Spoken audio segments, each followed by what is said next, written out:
that if you create a hostile situation or create a disturbance in the peace of another territory, we will all declare war against you. If today the United Nations adopts this principle for all countries, great or small, then the conspiracies to capture the resources of other countries or to subdue other countries can be nipped in the bud.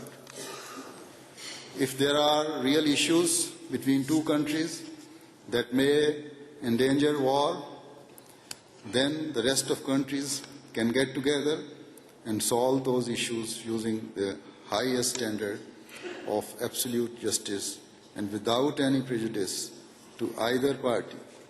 If these standards are used, the disputing countries will have to listen to such arbitration. If any one of those countries refuses to accept and creates a warlike situation, then all other countries can jointly declare war against that country. No one country can fight against the joint organization of all the countries of the world. It will have to surrender. When the warring country agrees to peace, then the underlying problem should be resolved with total justice and equity in such a way that the country has no reason to hold any grievance against the others.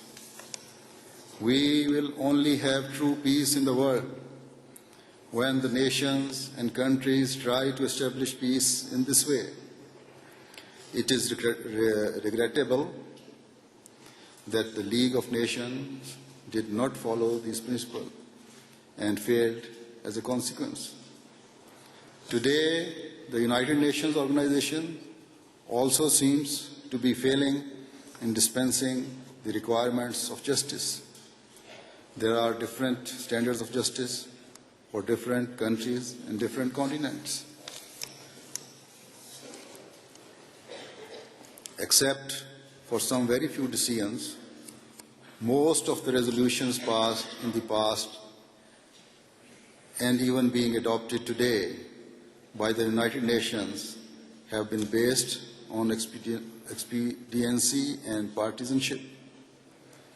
Till such time that all countries are treated equally and at par, and the grudges and deep-seated sense of injustice are removed, no matter how many organizations are formed, they cannot bring peace to the world.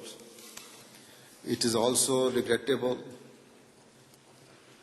that Muslims who have been given this teaching are not acting on it themselves. They harbor enmities against each other, and this is the case all over the world.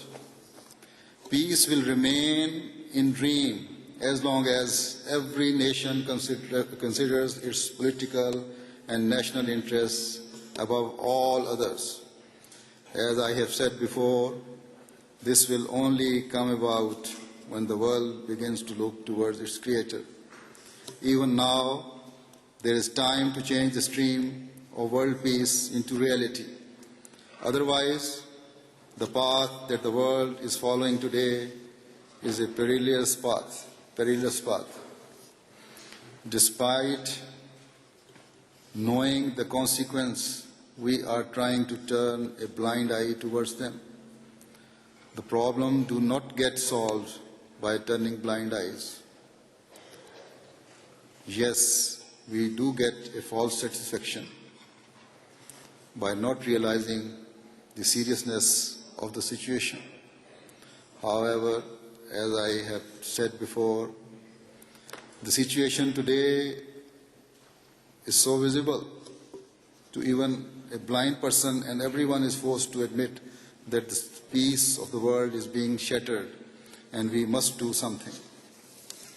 Although many of the world's large countries are trying to do something, yet their efforts ignore the dimensions of their Creator, and their personal and political interests become paramount. When this happens, it often becomes difficult to fulfill the requirements of true justice and equity. In this respect, Islam teaches, Quran says, "Verily Allah enjoins justice and the doing of good to others, and giving like kindred, and forbids indecency and manifests evil and transgression. He admonishes you that you may take heed." So this is the way to establish peace.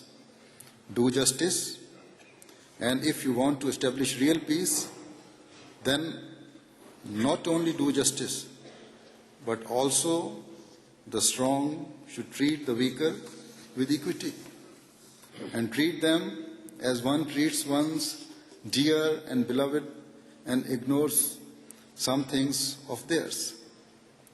Every problem cannot be solved with force, but good and just treatment develops an attachment.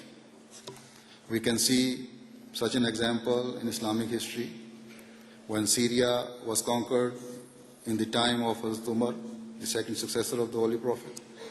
A tax was levied on Syrian Christians for their well-being. Even in this, Hadhrat Umar had forbidden to levy any tax